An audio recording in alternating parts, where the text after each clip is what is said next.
La semana pasada, periódicos de todo el mundo abrían titulares con el incidente causado por las lluvias torrenciales en Zaragoza. Afortunadamente, no ha habido daños personales graves, excepto algún ingreso puntual por fracturas, pero los daños materiales han sido devastadores, empezando porque actualmente empieza a poderse recuperar alguna de las zonas que quedó inundada, dado que quedó absolutamente embarrado, pero colegios han sido afectados, viviendas particulares y multitud de vehículos que podíamos ver en los distintos vídeos que se difundían en las redes sociales cayendo cuesta abajo por calles completamente inundadas. Si bien es cierto que fueron unas lluvias absolutamente desproporcionadas, estamos hablando de una media de 50 litros por metro cuadrado llegando a picos puntuales de hasta 100 litros por metro cuadrado, el Colegio de Geógrafos y catedráticos en geografía apuntan a que la causa principal de afectación más importante, la zona que mayormente apareció en los vídeos, se trata de una zona conocida como el Barranco de la Muerte, que por sus condiciones geográficas posibilita lo que ocurrió. De hecho, apuntan a que en 1986 ya ocurrió una inundación de estas características, aunque en aquel momento esta zona no estaba urbanizada.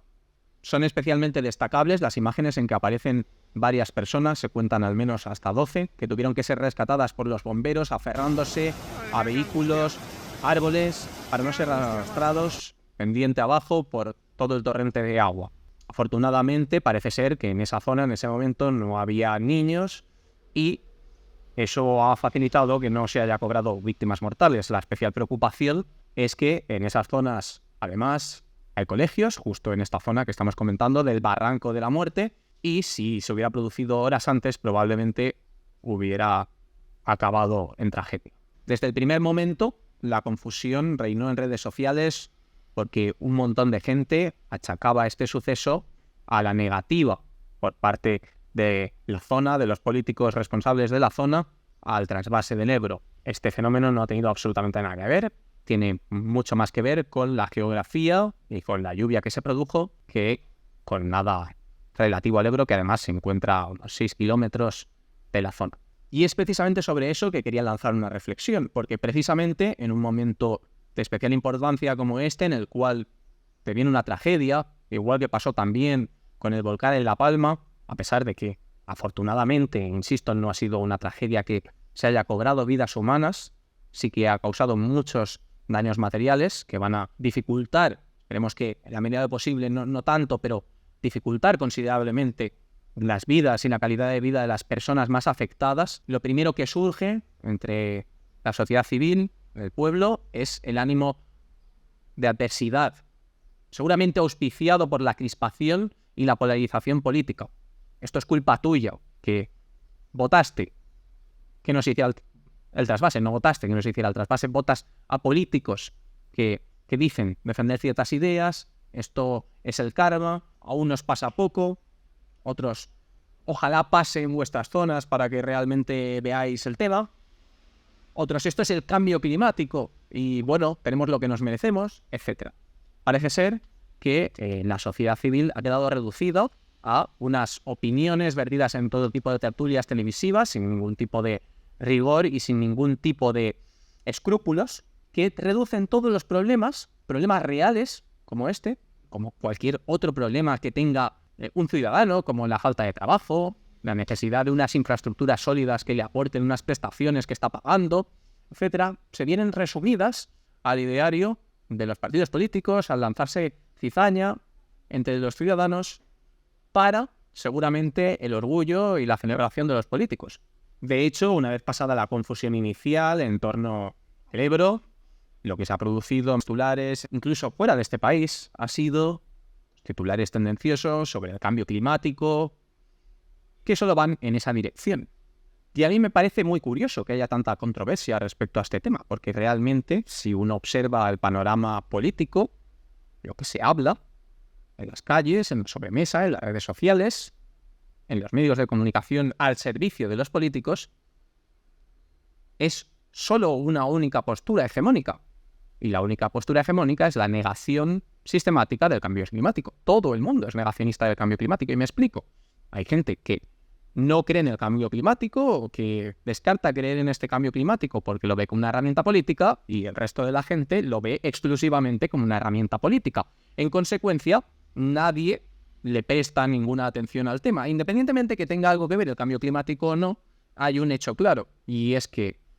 la pregunta real que debería de plantearse el pueblo, y seguramente un pueblo que no estuviera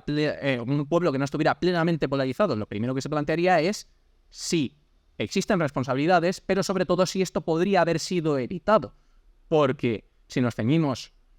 a la tesis del cambio climático, podemos hablar de que actualmente existen más de 20.000 millones de euros en impuestos exclusivamente ceñidos a este concepto del clima relacionado con el factor del cambio climático, sin hablar de todas las partidas de gasto presupuestarias que hay para urbanización, para infraestructuras, para carreteras, etc. La verdadera pregunta es, y más suponiendo que haya políticos plenamente implicados y preocupados por el cambio climático, que están exigiendo al pueblo que haga un sacrificio monumental para vaciarles más todavía los bolsillos con los impuestos al cambio climático, la pregunta es, ¿se está haciendo algún plan de contención que evite este tipo de tragedias? ¿Se está haciendo sistemas de alcantarillados que puedan soportar estas canas de agua?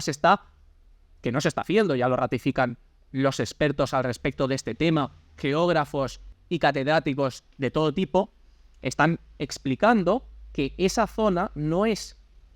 correcta para la instalación de un colegio, cuanto menos. Es una zona que se tendría que tener en consideración su peligrosidad y desde luego no es apropiada para la construcción de un colegio. En cualquier caso, con esa ingente partida de gasto destinada a este factor, si esto es algo más que una herramienta política exclusivamente para crispar a la sociedad y para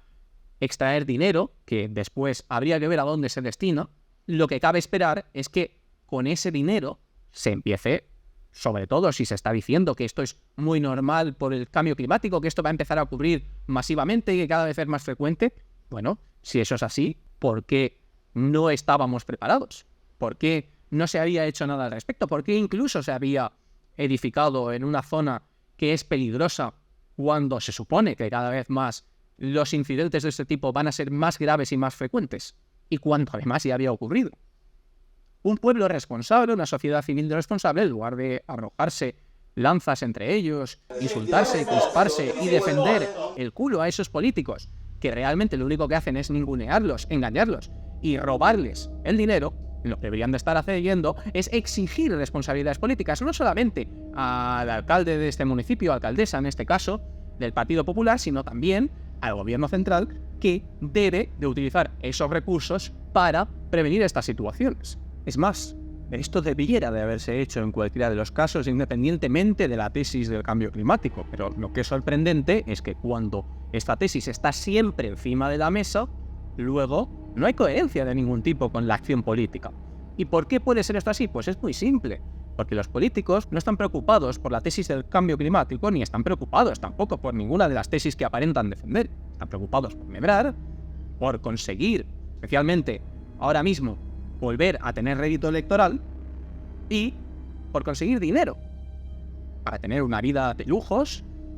muy sencilla, que está pagada por todos nosotros sin que nosotros tengamos ninguna prestación por ello. Además de que nos usurpan nuestra libertad política para poder decidir y tomar decisiones sobre las leyes que se hacen en este país, sobre las medidas, sobre lo que se acomete, sobre si se debe de hacer un plan para evitar estas catástrofes o no, etc. Y mientras tanto, nosotros lo que hacemos es hacerles campaña electoral en redes sociales. Básicamente, eso es lo que hacemos nosotros, hacerles campaña en redes sociales mientras renunciamos a lo que se supone que el Estado debería ofrecernos. Y son unas ciertas garantías de seguridad, de salud, de infraestructuras que no se dan y que obviamente los medios de comunicación no van a poner de relieve, de manifiesto, no van a animarnos a actuar, no van a animarnos a protestar. Algo que no va a solucionar nadie, algo que nadie va a solucionar si la sociedad civil no se une, si el pueblo no se une para conseguir objetivos en política, para ser libres políticamente hablando y poder tomar decisiones y que los partidos no hagan lo que quieran, no va a venir ningún partido a solucionarnos nada. Porque ellos, mientras nosotros estemos discutiendo entre nosotros y no tengamos esas inquietudes, si pueden vivir a todo tren con nuestro dinero, pues lo seguirán haciendo y ya está. Somos nosotros los únicos que podemos devolverles al sitio donde debieron estar. Bueno, devolverles, si es que han estado alguna vez en ese sitio.